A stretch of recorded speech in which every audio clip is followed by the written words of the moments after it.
প্রবাসী বউদের একাকিত্বটা মানে খুব ভয়ঙ্কর, যেটা একমাত্র মানে আমরা প্রবাসী বউরা ছাড়া এটা কেউ অনুভব করতে পারবে না। আপনি আপনি এখানে কার জন্য ওয়েট করতেছেন? আমার হাজবেন্ডের জন্য। আপনার হাজবেন্ড কোন দেশে থাকে? সৌদি আরব। সৌদি আরব থাকে? জি। মানে কতদিন থেকে আছে ওখানে?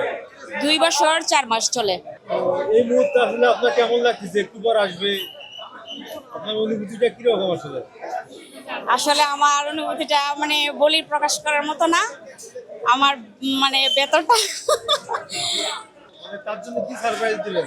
আপনার চোখে পানি আসছে, মানে তার কষ্টের পানি না সুখের পানি? সুখের বাণী, তারে অনেকদিন পরে কাছে পাবো, ভালো লাগতেছে। আচ্ছা, ভালোবাসার মানুষ দূরে থাকলে কি তার প্রতি ভালোবাসা কমে না বাড়ে? বেড়ে যায়। বেড়ে যায়? জি।